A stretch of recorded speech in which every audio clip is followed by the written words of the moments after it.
This is the Dreams and Nightmares podcast.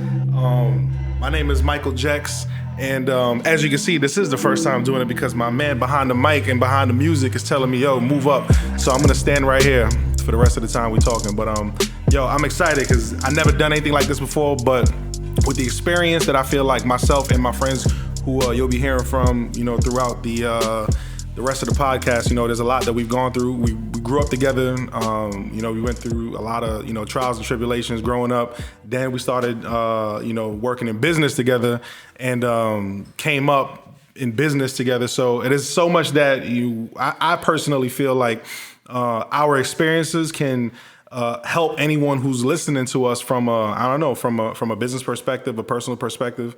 We have I'll say, unique way that we've gotten to where we are today financially, and it's not to boast or to brag. We do well for ourselves, and it's through a idea called network marketing, which is very misunderstood in a lot of ways. But we're gonna talk about a lot of that, man. But what we're gonna get into right now is who we are, who I am, and we're just gonna flow with it. First of all, we were just talking right now. All we do is joke on Javed. So I've known Javed, so we're gonna start with Javed first. We joke on him all day long, but no, this is like a brother to me. I've known Javed since the 9th grade. We met in Franklin K. Lane High School, and we met in Miss Sturm's cooking class. And this dude, he was a junior, I was a freshman. And the only reason why he was cool with me because I had all the kicks. So I had all the fresh Jordans, I had all the kicks in class.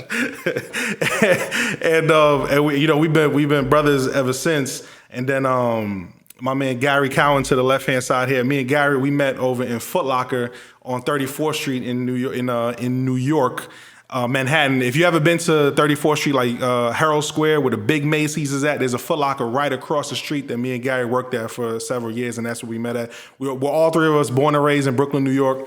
And me and Gary, we met. From first day off rip, just kind of joking and always talking about every day we went into work talking about we gonna quit. Like every single day, we just wanted to quit our job. We hated the job. Every day we walked into the spot talking about we want to quit, and I was the first one to make that jump. I was tight. I looked at his name. He was on the schedule. I'm like, where he at? Not here. Gone, my man. I'm out of here.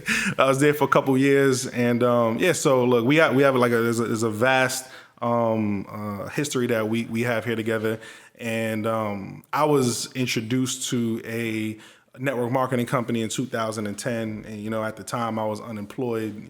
My daughter was 1, and I had no idea what somebody was showing me, but I understood like, yo, if you can make money by traveling, that's what I understood, right? My company, is a travel-based company. It's like, okay, if you make money by traveling, I think I could do this. Like, again, I had no idea what I was really looking at. I said yes to it. I used my unemployment check to get started. We can go in, further in depth about that later. And then the first thing I did when I got started, I showed both of these guys. He actually didn't get in at first right away, but I showed Javed. Javed, talk about, let me ask you, the misconception, right, in network marketing, there's a lot of them. There's many of them, in network marketing. Hey, if you're watching this for the first time and you don't know what network marketing is is an industry where a company will have a product. I don't know, let's say a wine glass, right? And sign me up. The wine glass is what the company sells. And instead of the company using marketing tools as far as paid advertisement, commercials, magazine ads, internet ads, they'll use representatives as word of mouth marketing instead of using those other kind of marketing ways, and they'll pay representatives. So if you sign up to this company that sells wine glasses, the amount of wine glasses you can personally sell, you'll be able to make some money off of those sales. Or if you can find somebody who wants to sell wine glasses just like you are, whatever they sell, you can override some of their commissions as well too. Now the company, so that's the idea of network marketing. Our company is travel based. So I got involved and, I just thought, okay, cool. We can travel for cheap and we can possibly make some money along the way. Sounds like it makes sense. I'm in. And showed my boy Javed, and misconception number one is you can't really play God, right? What I mean by that is you can't tell who's gonna say yes and who's gonna say no to the idea, I looked at Javed and I said straight up, look, I know every last one of us, I know we all got homies, we got friends who are just completely full of shit. And Javed was my man 100 grand, and he has always been full of shit. So when I saw Ja, I said, look, man, they told me I just got to show everybody that I know, and he was one of the first people I thought of, and I was like, man, actually, he could tell you how he saw it, but in my mind, I wanted to show him, but I didn't show it to him. You know, and so how did I bring it to you? The funny thing is, he didn't bring it to me. I saw 2 tweets one day, and it was crazy. Don't laugh, Gary, because it's not funny. So I saw 2 tweets, and it says something about things not working out. And the second tweet said, I found something that I've been getting a check ever since. Now, me and Mike has had conversations about things we had no business having a conversation about. For a fact. So once he said he got paid doing something, I don't care what it was. Illegal, I'm illegal. in. I was Didn't in matter. because he already got paid. That means he already put himself out there. And if he could do it, I just automatically labeled myself better than him, so I could do it too. So I'm fumbling my phone to call him as I see these tweets like, yo, what you doing that you got paid? So he chuckles, he comes to my house, he shows me a presentation, he opens up a computer, and I look at him like, computer? Like, I'm thinking we're getting something we shouldn't be getting into. I was hoping it was illegal. He showed me a computer, so he's going through slides, pictures, and I'm looking, I'm like, okay, I'm in, but I'm just need to see what it is. So once the presentation was done, he was like, yo, you want to do it? I was like, yeah, I'm in. He was like, for real? I was like, yeah, Yeah, because you gotta understand, I just saw Javed as like a number to go through. He said he wanted to do it. I was shocked. He said yes. The second thing that went into my mind was he said yes, but he's full of shit. So I know for a fact he's not gonna. I'm gonna have to chase him down to do this, which I'm not gonna do. So he's probably still not gonna get in. Good. And the funny thing is that this was a Wednesday evening, maybe, and I was getting my check on a Friday. Back then, check days. So I told him the Friday evening I was coming to sign up. It was on my mind so much that Friday afternoon, I weaseled my way out of work and got to his house at about 11:30 in the morning. And I knew he thought I was full of shit, and I was Wednesday cool with night, that. Mike was like, "Yo, you ain't." I was cool. And the funny thing is that I left his house. I closed my little notepad that I had showing him the information. Closed the door. I was like, this nigga not getting in. I knew he had that conception of me. So I said, you know what? I'm gonna go early. So he was shocked, like, oh, you come? I was like, yeah, I want to sign up. That's when I was really shocked. I came in with my debit card swinging, like, yo, put me in the system right now. Like, I need it in. And if I didn't do it then and there, by that Friday night, that money would have been gone anyway. So I got my check, direct deposit in. Let me get this out the way right now before I go back to the hood and this money go to Dice or something like that. So, and that was that. That was that. So the way how I showed Gary, it was a little different because I showed both of them around the same time, the same information. He jumped in right away. And when I showed it to Gary, Gary's first response was, I don't like flying. So I don't want to do anything that got something to do with flying. So in my head, again, cool. I was like, all right, whatever. But we stayed cool, right? So again, one of the things, one of the reasons why I wanted to mention or name this podcast, Dreams and Nightmares, it's about entrepreneurship. It's about things you go through in life or whatever. And it's about ups and downs, things that you'll learn, along the process of your journey, wherever you're headed. Now, one thing that people do in our industry, right, is they'll go and show somebody the information of their company, best friend, cousin, brother, sister, mother, whatever the case may be. And the moment someone says no, their feelings get all involved. It's over. They start talking bad about them. They're no longer friends with them. That was not the case, between me and Gary. Gary said no, and it was cool. And we stayed friends. I in all honesty, I had no ill will, no negative, feelings towards him. It wasn't for him at the time, and I was cool with that. And months had gone by. I'm building the business, and it came to a point where he called me up, and there was certain things that were going on at his job during the time where I'm at a point in the business where I'm looking to use a car bonus. You know, my company has a car bonus when you reach a certain level where they'll give you $1,000 a month to, you know, drive whatever you want. Now, I didn't really know at the time. I didn't know what $1,000 a month could, you know, help you drive. So I'm over in Long Island, you know, at the Ferrari dealership. No joke. And I'm like, what kind of Ferrari I could go scoop with a grand a month, right? You know what I'm saying? I didn't know. Big. So you got to think big. So I'm in a Ferrari. As I'm walking around the Ferrari dealership, I get a call from Gary. Now, again, this is months after I showed it to him.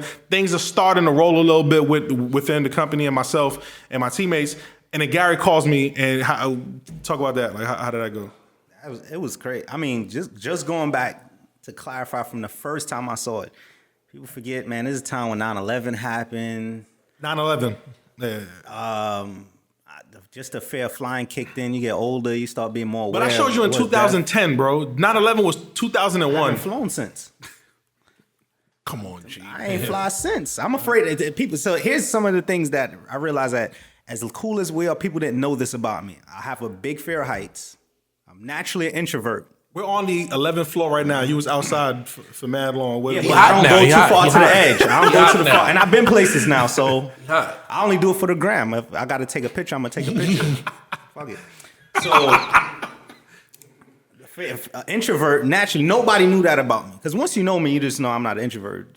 And I wasn't even on social media. So at that time, I had just got I wasn't even aware when he showed it to me that he was still doing it. I thought he got a job. I was getting popping. He ain't know. I thought he had a job. Exactly. I go on Instagram, I see him with, I see a picture of him and white folk. I'm like, oh, my boy got a fire job. He getting paid six figures. All his teeth and pictures, right? I'm like, he got white friends. So just calling him through that situation, I bumped into somebody that was doing the business with him, and when Tristan, I told him, right? Tristan, when I told him who it was, I'm like, yo, I know about this. My boy Mike do it. He's like, Mike who? I'm like, Michael Jackson. You don't know Mike? I'm like, what you talking about? That's my man. You get defensive. Like, what you mean I don't know him? So I just like, all right, cool. So at that time, I just called him. I'm like, all right, talking to him. He was like, yo, I'm at a Ferrari dealership. I'm like, son, what you doing there? Me and Mike got a lot of things in familiar now, like cars. We had the same little, remember you had the Mercury, I had the Taurus. Exactly. It was like the same car. I remember that. Yeah, the first car I ever had in New York was a Mercury. What is it? It was a Mercury. Little small. Yeah, hold on. I had the Ford version. It's the same car, but for the Ford. Mercury Mystique. My man Jonathan used to call it the Mercury Mistake. It was trash. Oh Lord, it was horrible. I had the Ford Taurus. So we got things in common. It was the same car, just different brands. So when he told me that, I'm like, my boy not about to go get no Ferrari without me. That was just crazy. So the whole time in my mind, I'm like, whatever he's doing, it got to that point where I was like, I don't care what it is too. You know what I'm saying? So when I finally did, give him the call, like, all right, let me see what it is. He literally came to my house and opened up a laptop. They didn't say much. I went straight to the credit card. Straight to the credit card. No slideshow, no nothing. A whole bunch of stuff was happening at that time. Losing being unemployed, father being unemployed, thinking I had to move back home to keep the household. Me and him didn't have this conversation, but it was so much going on. At that point, I'm like, it's not much you could talk about. You know what I'm saying? Like, I just got to get in this thing and follow his lead. Plus, he was driving a 5 Series. That's it. Don't pull up to my crib in no brand new 5 Series. Last time I spoke to him, he was asking me how to get a hybrid. And it ain't drugs. Right. I'm in. You got 5 Series? Nah, you're not doing that. You're not doing it. Whatever this is. New joint too. Silver. Yeah. Black interior. Look. Here's one thing I gotta simply put it like this. My guy, me knowing Mike, he's not like a low standard living dude. You know what I'm saying? Like, he likes nice things. And he's still operating in those nice things without a job. I'm in. Bottom line. If it was like some cheap dude, then you got to ask questions. He didn't need to show me a check. He did nothing. He's making a living, driving a nice car, and Mike is not that dude to do anything. Got a kid. I'm following his lead. So I just got in. And figured it out at that point, man. Yeah, and then, so I got in 2010, Javed got in right away, and then, Gary got in 2012. Gary got in. And, that our journeys began, right? Mine began in 2010. Javed's didn't start off that fast, though. But it's a good story, though. You know what I'm saying? Like, tell like, how did it, like, go your first, year or so? Man, listen.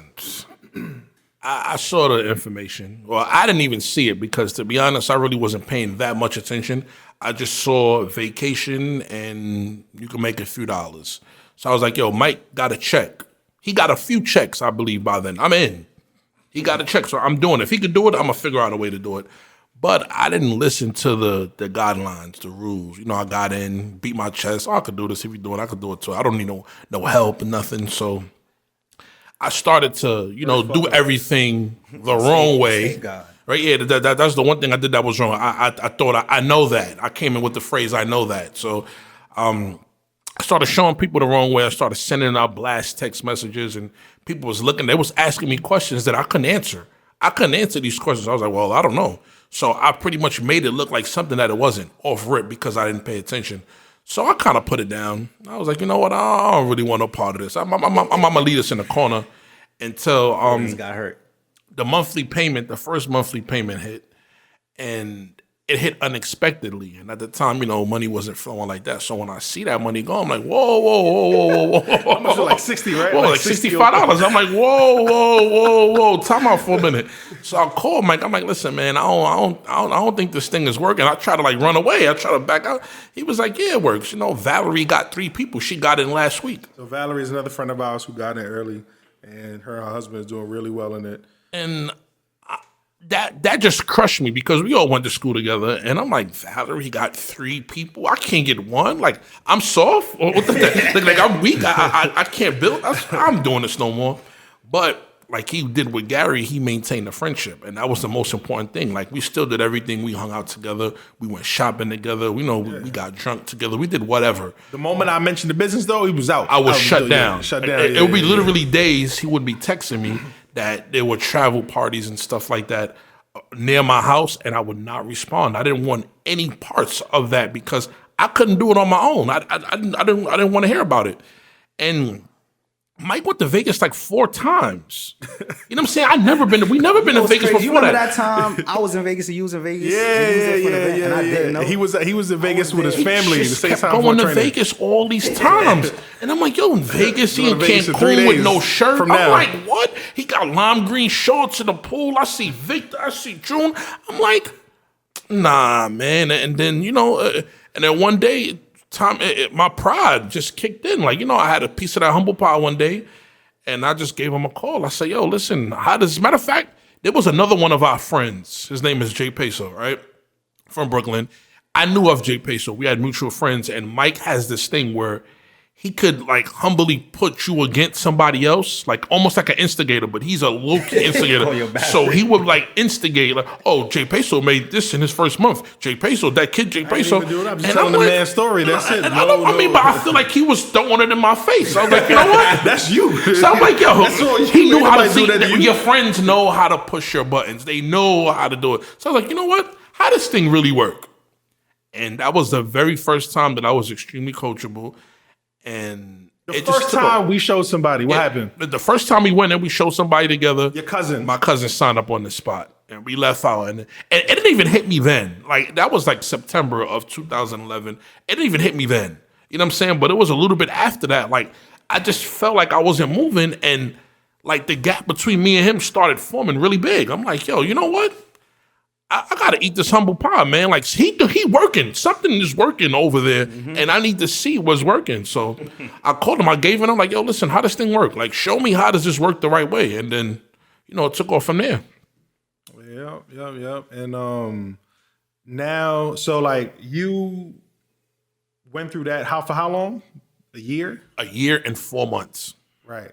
And from that point to $60 for a year and 4 months. It was attached to our friendship. It wasn't attached to the business. I didn't want to let my man down. And at the point in time when I got in, he was doing not that well. You know what I'm saying? Chloe was just born. So in my mind, I'm like, you know what? I could pay $60 a month to support my friend. Mind you, that $60 ain't going to me. I don't know. Remember, I wasn't coachable, so I'm in the dark. I don't know no better. I'm like, yo, that $60 is supporting my friend doing something.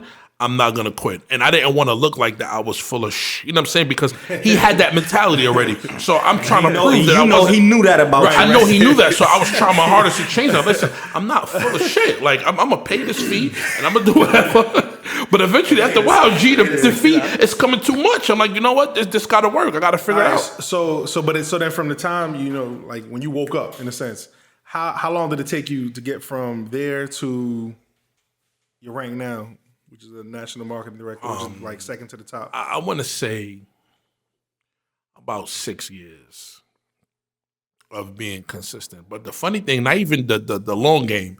Let's talk about the short game. I would say it took me 11 months from that day to quit the job that I was working 65 hours a week at.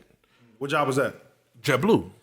JFK. Tossing bags. Yeah, I was a baggage handler. I was a transfer runner. Not wrong with it, everything. but that's what you was doing. I was doing that all the time, and I had flight benefits, and I couldn't use the flight benefits because I was working too damn hard, 60, 70, 75 hours a week. So, doing this part-time for 11 months allowed me to walk away completely from that job, and that's remarkable in itself.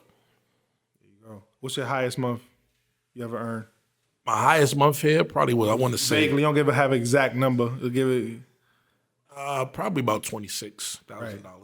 And that's pretty dope. You know what I'm saying? I think one of the things that is incredible about, the industry that we in is that, believe it or not, most people don't even know this stuff exists, but you got people out here low key making more than your favorite artists, out there on tour. Just be real with you, and it's not to throw shade on anybody, but it's real. Like, it's true. This industry is an industry where you can even get to a point where you ain't got to be out there killing yourself all the time and still be able to earn, a significant income for yourself. Now, money ain't everything. I think fulfillment is everything, and what you do with your time is everything.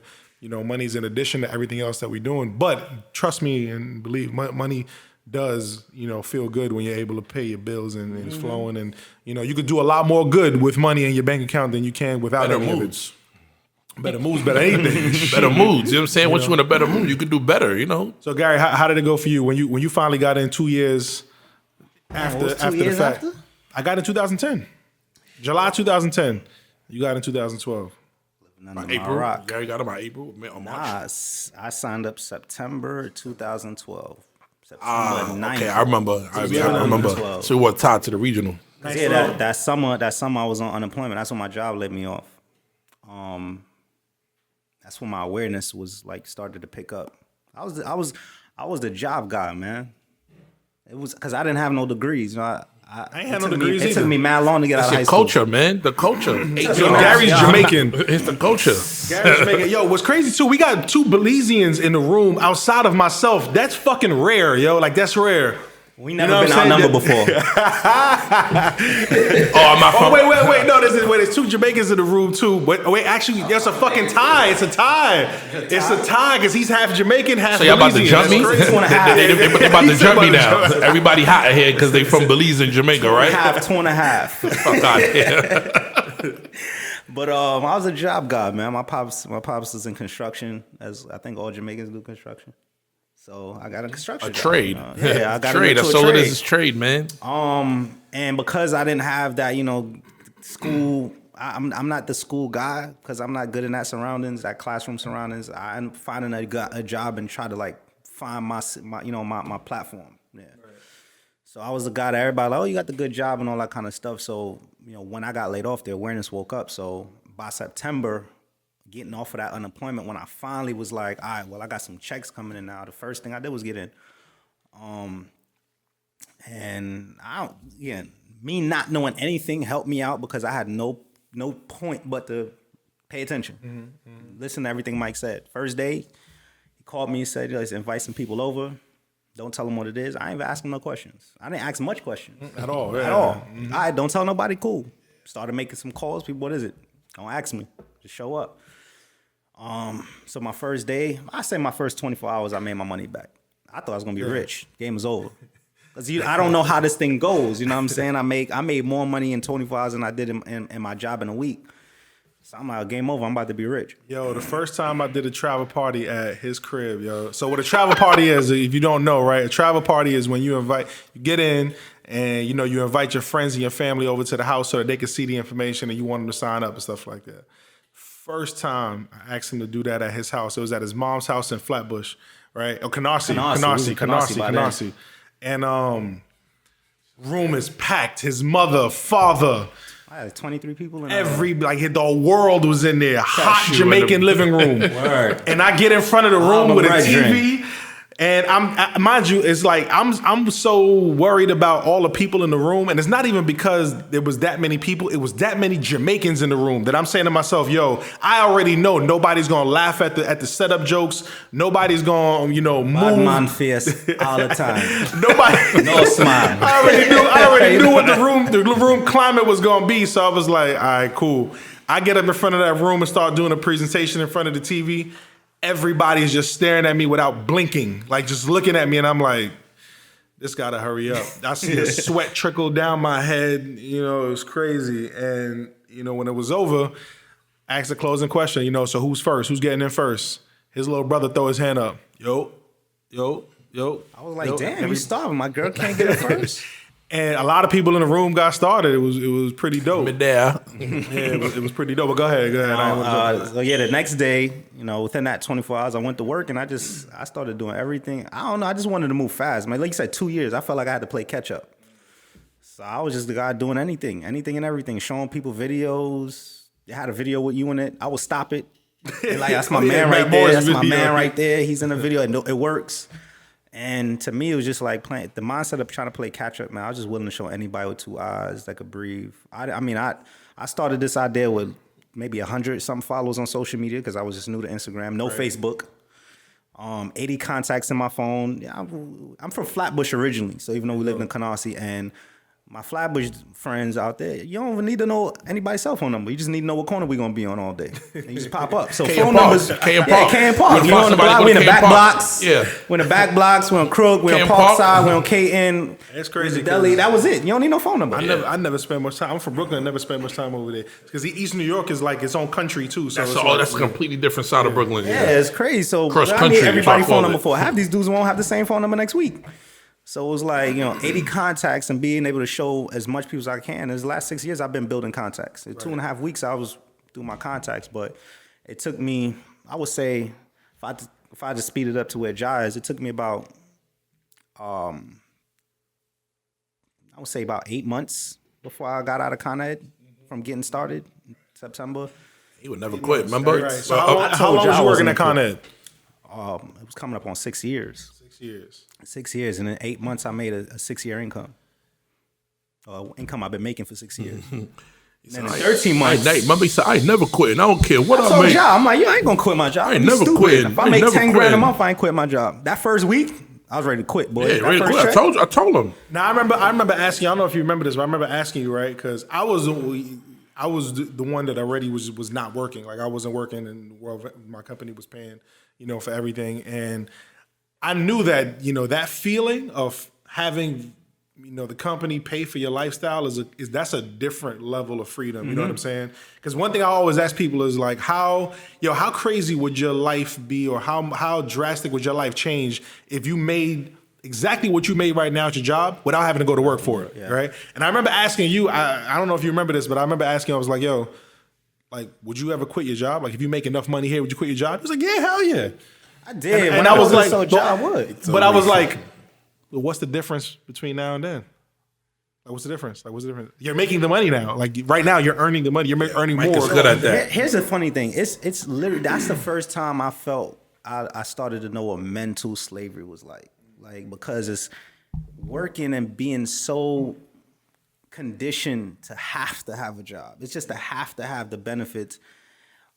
Even when I was making more part-time, it was so scary. I don't know if you remember my coach, and I was like, yo, should I quit? I didn't know, but even though I did quit, I had 30 days straight. Like I had a month go by, I was still popping up thinking I'm late for work. Like it's just conditioning. Yeah. I've never not had a job. I'm Jamaican. I had 3 jobs at one time. You know what I'm saying? So it's just the conditioning. I'm telling you, yo, listen, I know how to do tiling. I could do tile.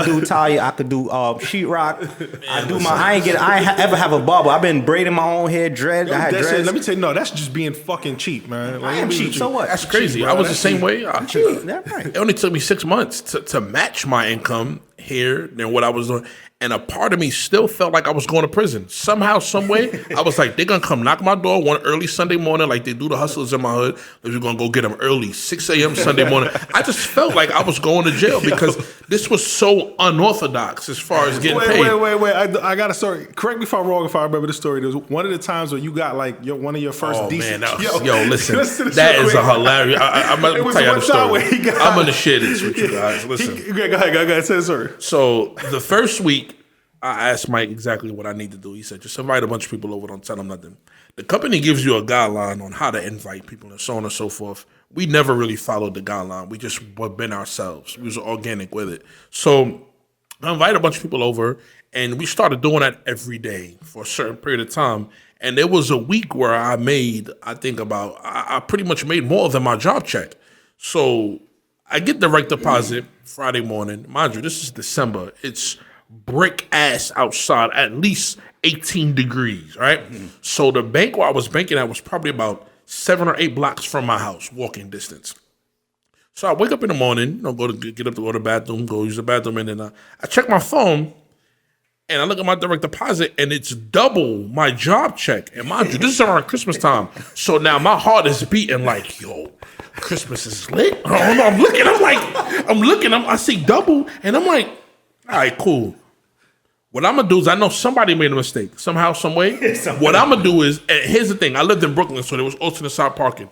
I was not driving to the bank to lose my parking spot to sit in my car for 2 hours in the morning. So I got up, I threw on a bunch of layers, and I walked to the bank in the brisk cold, and the direction of the bank was against the grain, right? So I'm walking against the wind with my hoodie on. I'm like, I'm gonna take all this money out. So whoever made a mistake, they ain't getting his money back until next week.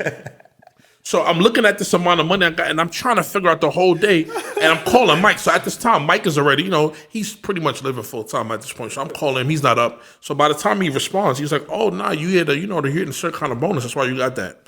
Man, listen. All I know is that I saw extra money. And once I saw that, that was an eye-opener for me. Once I saw that, I was like, oh, nah.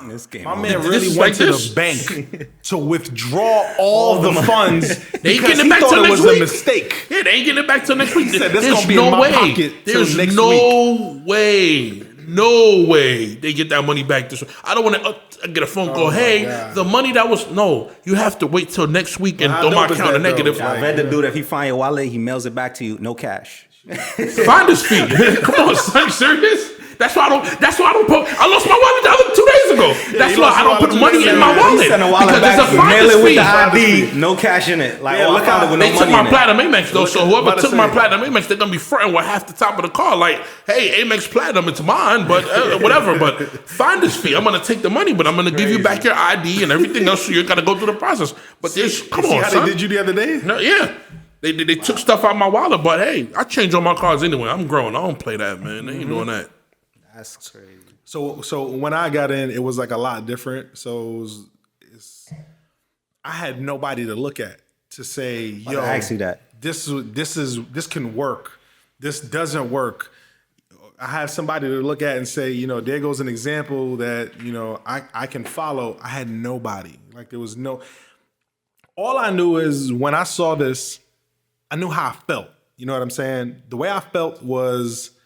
I don't ever want to work for nobody anymore. I just always had this thing where I don't like being told what to do. It's probably I'll let y'all know this. Go ahead. We used to be in Foot Locker. I used to be crying. You had the stripes on. Yeah, I and work Foot Locker you too. look down the I know. aisle, and Mike he's just looking up the ladder at the shoes tight, like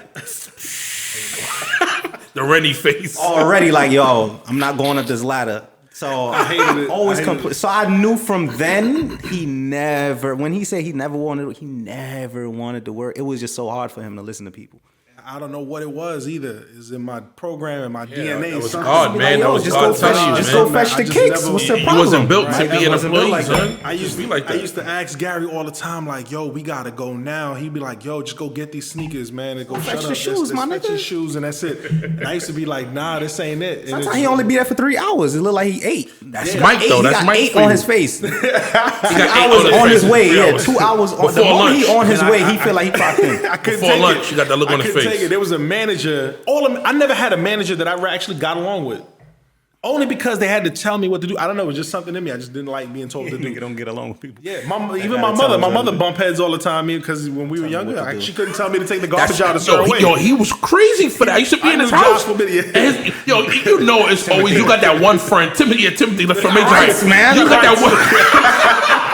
Shout out Major Heights. You got that one friend who you just got talks rights. back. And in my mind, I'm like, yo, if I ever thought about saying that, the thought of saying that to my mother, I got son. mad respect for my mom. Chill, you're wilding. No. I know he do got mad respect, but it was just some of the ways how he would respond to her. I'd be like he say what was to his good, mother. that's it. I could never say what. What you crazy? I would have no teeth in school. There's no way. Listen, it's all good. Mommy's taken care of right now. Can't suck Mommy your teeth. raised a good one. That- So she's taking the good. Yeah. Suck your teeth. They hear it from miles away. My mom's And like they Pootie sneak up. Tang. Remember Pootie Tang when the belt come out of nowhere? That's my mom. That's my mom and my pops. Just thinking of something, the belt just come to school and You know what's crazy about my mom? My mom was super strict when I was really young. But as I got older, I think my mom was just like, he's smart enough. Fuck it, let him go. You know what I'm saying? I Like, realized let him rock, the beatings ain't hurt no more. Yeah, She yeah. stopped. So I'm Man, just funny let him rock. Pootie Go ahead. Tang. That's a crazy analogy. But, Yeah, son. stop hurting. But when I got involved with World Ventures, you know, it was one of these things where I really felt like it was God because at the time, $365 was the cost that cost of enrollment for the business portion and also the membership. And my check every single week was $366. And I thought, like, God, is this a sign? Yeah. The week before, okay, my iPhone that I had at the time, it was shattered, like the screen shattered. The phone 3S? still worked. I don't probably. Yes, it was before I came out. Right, and I wanted to go get a remember new that. phone, and I called up AT&T and I ordered the new phone. Ironic. And it was AT&T. God. God did not charge the phone, charge my card. Excuse me. That Ironic. phone used Yeah. to be $365 though. No. It was. I don't know how much it I'm was. about to say. It was like $300 or something like that. You know, but my check that was coming out of my account, the check that was coming out of that was coming into my account every week. I knew that I was going to have enough to buy the phone. You know what I mean? So I was getting an unemployment check every single week for $366 every week, every Thursday. And I knew that that feel like. that money was going to take care of the phone.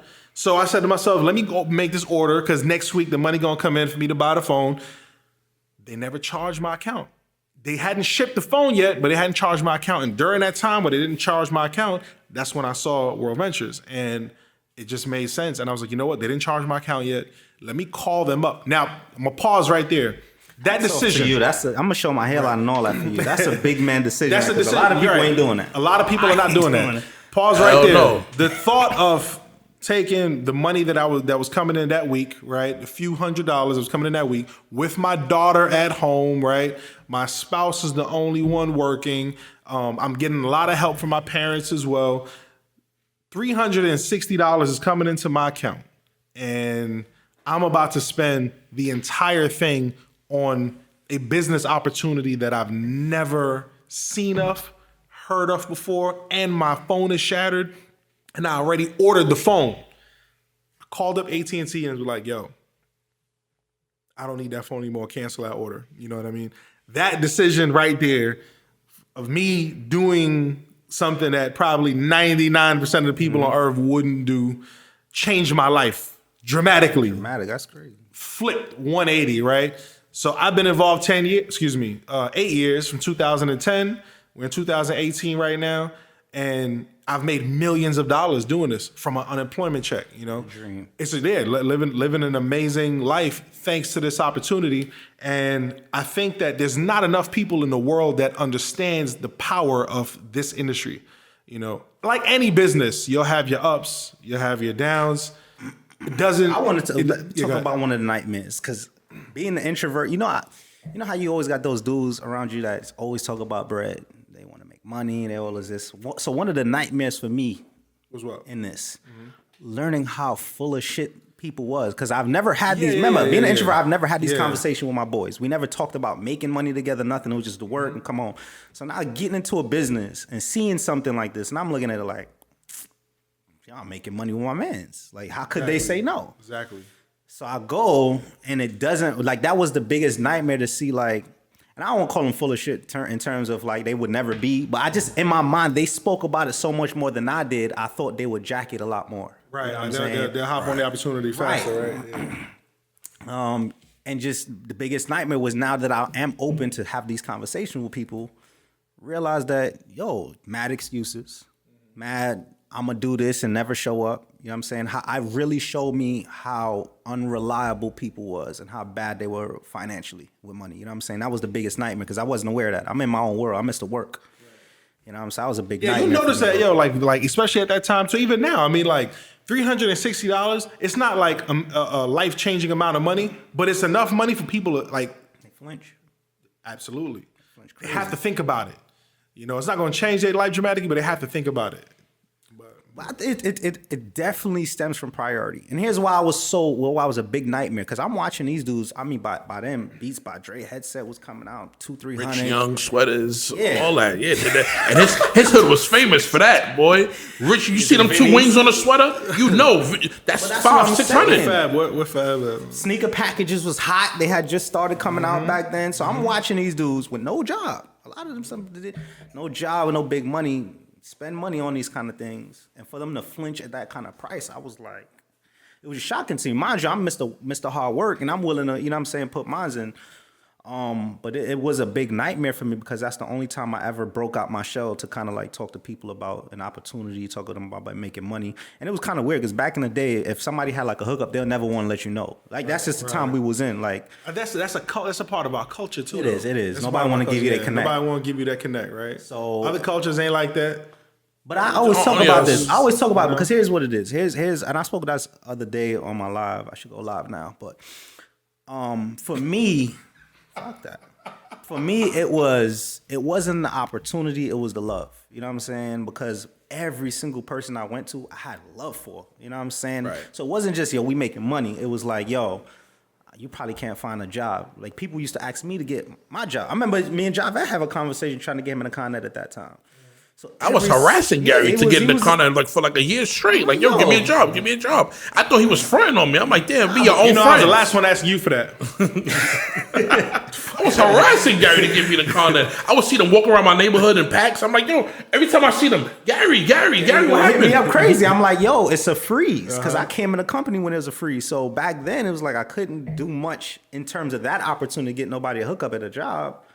But I'm like, I found a way. So every single person I approached was more for the love of it. You know what I'm saying? It wasn't, it was an opportunity to make bread, and it was just for the love of it. So it was just kind of wild the response I got, because I'm pretty sure a lot of people thought I was like being an opportunist, trying to come, telling them I need them, rather than I was trying to help them. You know ain't what I'm that saying? crazy though? That's crazy. Ain't that crazy? Like, and we're gonna wrap up kind of here. We'll go on, with some other stuff next podcast. But like, the point of the matter is that we got to kind of change that, perception of, we trying to help somebody.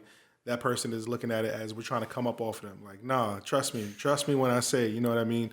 You just mentioned what was your highest month? What was your highest month?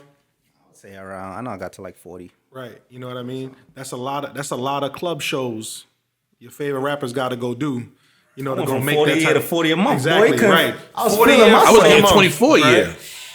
My highest month, I went from being unemployed, right, to making $120,000 in 1 month. There's a lot of people in the world that's making a lot more money than that. But to go from being unemployed to go doing stuff like that, it's a blessing, And the goal this here is to, continue to guide you guys along the process. And we're gonna wrap it up now. That's about it. What we gonna talk about next week, I don't know, but probably on social media, if respond and tell us how you feel about it. Also tell us what you like to hear us talk about, and we're also gonna have some other people jump on the podcast too. But until then, I appreciate y'all watching. Let's get it. Yo.